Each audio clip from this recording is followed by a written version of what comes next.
Vishal Patel, good to have you with us today. Thanks for joining us. Thank you. Thanks for having me. Now, what's your impression of the event so far?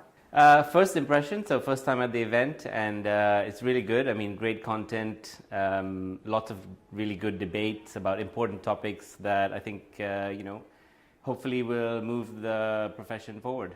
If AI really is the light at the end of the tunnel, then tell me why there are so few success stories to be found. Yeah, that's a great question. I think a lot of it is about education about AI, but also just looking at the fundamentals of what you need in order to make AI successful.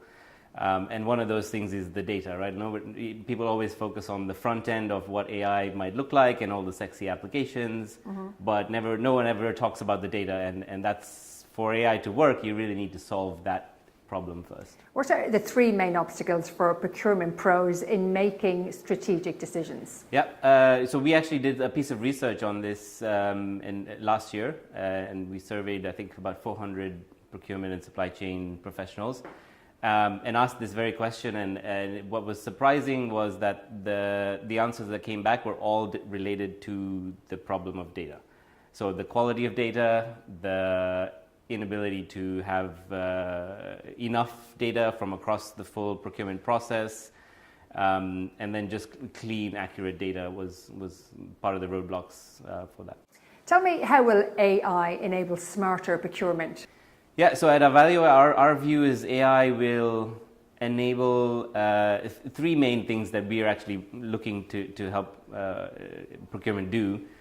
One is to generally automate tasks and work for procurement so that they are freed up to do more strategic activities.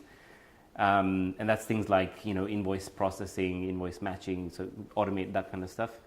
The second one is to make more informed decisions. So how can you use AI to help influence and make a better decision? So better buying decision, decisions around risk or compliance.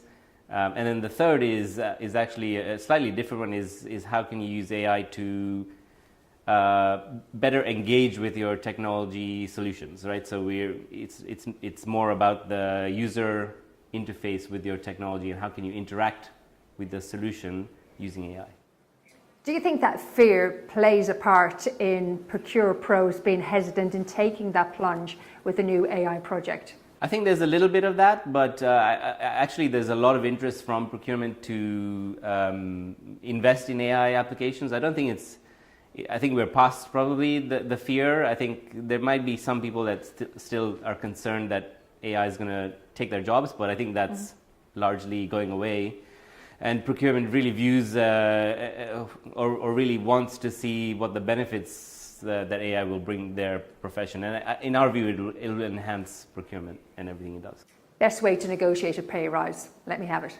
To show the value, I think it's going beyond, talking about the savings, but as we've talked about today, is show the value of all the things that are being done, right? With your suppliers, with innovation, with risk. So go beyond really the cost savings is what I would say. We've talked a lot today about how important the soft skills are. What would you say is the least important skill that you need in procurement? I think the least important is actually what procurement tends to do a lot of still today is some of the tactical operational skills. Like procurement still involved in basic things like, approving a purchase requisition, right? Like that's not a skill. That's not something that procurement should be spending too much time doing. That's something that, a technology can address, and procurement should focus on other things. So I think it's a lot of those tactical, operational things that, aren't adding too much value as well. Vishal Patel, thank you for joining us.